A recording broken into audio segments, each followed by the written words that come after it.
Welcome back. An American man has decided that he will form a nation in Africa. For more on that, we're joined by Africa 54's Laurel Bowman. Laurel. Thank you, Vincent. Jerimiah Heaton traveled from his Virginia home to an unclaimed piece of land between Egypt and Sudan. He planted a flag there and named it the Kingdom of North Sudan, and he insists that his young daughter Emily is now a princess. For the time being, this Virginia playground will have to do as castle grounds for Princess Emily and her brother, Prince Caleb.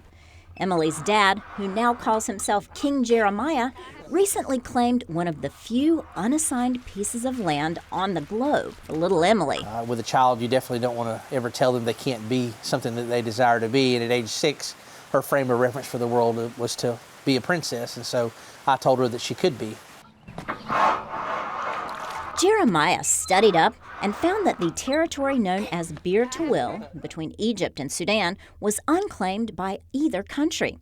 So earlier this year, he went there and staked this flag he and his kids had designed. He says others have done it. Recently, as the last 5 or 6 years, Russia went to the North Pole area and, using a submarine, planted a flag on the seafloor to represent their territorial claims for energy rights there. So the process of planting a flag is sort of the defined method of doing that. Heaton seems serious about his plans for the kingdom. He has rented an office in Washington, D.C. as the embassy and says he expects to speak to representatives from Egypt and Sudan soon. Emily seems psyched too. We're going to help kids in Africa that don't have food, and we're going to build a garden as big as our land.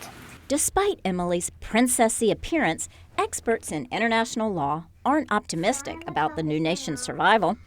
Edward Swain is a law professor at George Washington University. At a basic level, he has to be correct in asserting that this is unclaimed land. That's not obvious to me that he's correct. Beyond that, he has to establish effective occupation of this land beyond simply planting a flag or showing up and taking a selfie.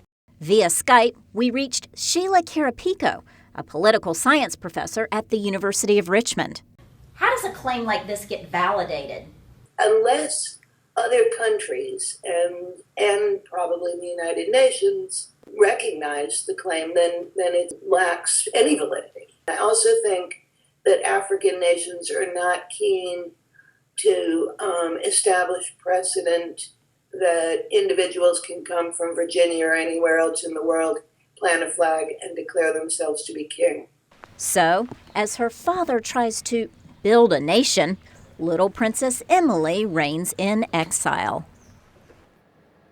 And joining us now live via Skype from Germany is Magoli El-Grizouli. He is a fellow with the Rift Valley Institute, where his focus is Sudanese politics and history. Welcome to Africa 54.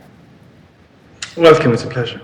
So my first question for you is about land rights. How do you actually acquire land in Sudan? And can he do this?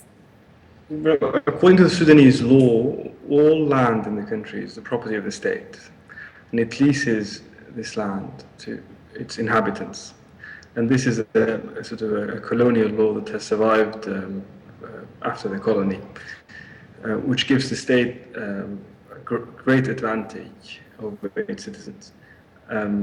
What this American individual has done seems to be sort of a petty version of what European kings have done once upon a time in Africa. And when they did it with a lot of guns and a lot of fighting. Probably his example should be King Leopold of Belgium, who established a sort of an own state in the Congo. Bir Tawil, as you mentioned, is a piece of land between Egypt and Sudan. It's incorrect to say it's unclaimed.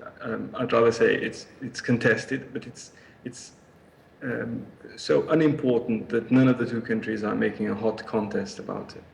What if he tries to actually go there, develop a farm? What do you think those two countries would do? Will he be inviting conflict?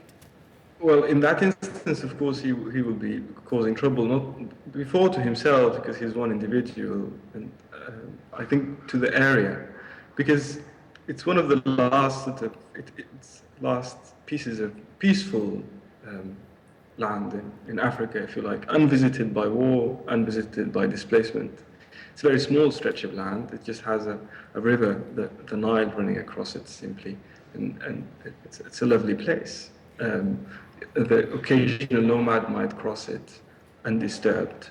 And I think when he treads in, he will essentially invite the state to follow him, either to tax him or to get rid of him, and to establish proper control. Okay. The state aside, what do you think the people of Sudan think of this sort of thing? Does it smack of colonialism, modern-day colonialism?